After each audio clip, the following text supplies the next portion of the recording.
Salve, salve, torcedor vascaíno, salve minha galera do Comentaléu, saudações vascaínas. Hoje não vou colocar vinheta, porque a gente viu, acabou a rodada agora há pouco. O Vasco teve um resultado que não foi tão bom assim. Teve erros de arbitragem? Teve, mas não dá pra ficar focado somente nisso.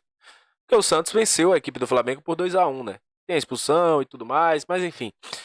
Tirando isso, fica claro o quanto o primeiro turno horroroso do Vasco tá batendo agora.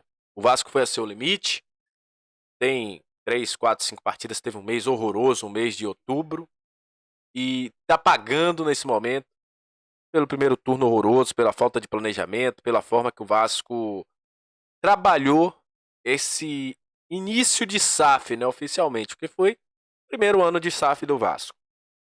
Óbvio que as coisas tornam mais difíceis, que a pressão aumenta, que o jogo contra o Cuiabá é um jogo que não dá pra dizer algo diferente do que uma briga. Ou você se afunda de vez, ou você renova uma esperança, continuar a 3 pontos. Mas eu digo que, ao torcedor, é o que eu sempre falo, não gosto de impor aqui. Ah, você tem que acreditar. Ah, você não tem que acreditar. Não gosto disso. Acho que cada um faz o que quiser, cada um. Tem gente que vai acreditar, que tá na fé, que vai seguir. Tem gente que vai falar, ah, não, já foi, rebaixou, tudo mais.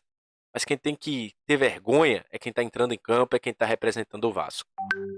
Os jogadores do Vasco que vão entrar em campo contra o Cuiabá e nas rodadas que estão restando aí pelo Campeonato Brasileiro, tem que entender o seguinte: tem que jogar diferente, tem que mudar a postura. O Vasco, eu tava olhando aqui nos meus scouts, o Vasco, se você for colocar pelas chances que o Vasco teve, o Vasco não era para estar nessa oportunidade de estar em zona de rebaixamento. Se você for olhar alguns jogadores do Vasco que são destaques em scouts, o Vasco não era para estar nisso. Mas faltou competência. Não só a quem entra, a quem chuta a bola, mas a quem contrata.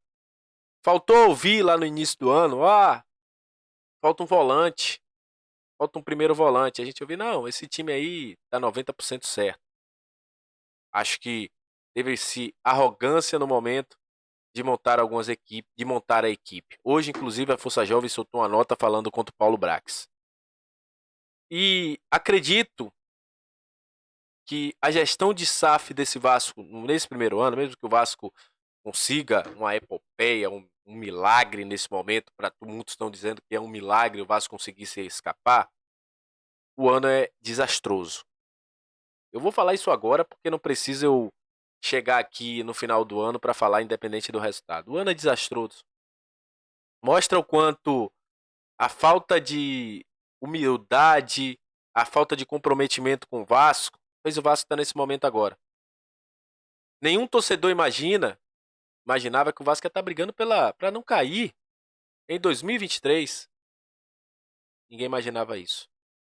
Então, para mim, a 77, junto com seus pares e todos aqueles que estão comandando o Vasco, foram decepcionantes. Independente do que acontecer. É decepcionante a gente ver que um Santos que estava afundado conseguiu se elevar. Que um time como o Cuiabá, que em certo momento começou a estar muito mal, conseguiu fazer uma boa campanha. E só o Vasco precisou dele. O Vasco poderia estar nesse momento falando: ah, não, a gente está brigando pela Sul-Americana. Baixou a guarda. Não sei se falta comando, não sei o que é que está acontecendo, mas a gente tinha uma esperança, um resquício, pelo que o Vasco estava mostrando nas rodadas com o Ramon Dias. Mas infelizmente esse time caiu de produção. E aí volta aquela velha história. Falta elenco. E para mim é o mais triste. Você saber que seu time está passando por uma coisa e foi avisada lá no início. Falta um volante, falta um meia. Esperar a água bater no pescoço para contratar. Falta um 9. Enfim. Nesta quinta-feira temos Vasco e Cuiabá. O Vasco já está em Cuiabá. O Vasco já está presente no local do jogo. E, enfim, cara, é um jogo que, para mim, é decisivo. Vai dizer o que pensar. O jogo contra o Botafogo já tem praticamente ingressos esgotados.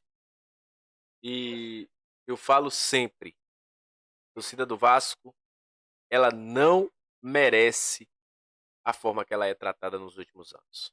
Nem com dinheiro, meu irmão, conseguiram dar brio, dar alegria a essa torcida do Vasco. E aí vai meu abraço para a torcida vascaína. Volto a dizer, não tô aqui decretando que o Vasco caiu, que não caiu. Quem quiser decretar, que decrete. Eu sou aquele cara que acredito até o último minuto. Sou eu, é de mim. Antes que venham falar, não sei o que. É de mim. Eu não sou o cara de estar desistindo de nada, de nada que eu faço na minha vida. Não desisti em momento algum, não vou desistir agora, mas eu me sinto triste pela forma que o Vasco está se tratando, pela forma que estão tratando o Vasco, infelizmente. O Vasco merece respeito, o Vascaíno merece respeito. E a forma que estão fazendo aí, muita gente votou na SAF, a gente apoiou a SAF, não foi para isso. A gente apoiou para ter um time forte, que era a nossa esperança. E entregaram a gente no primeiro ano aquilo que a gente mais tinha. Se era para continuar tendo isso aí, melhor a gente ter continuado onde estava.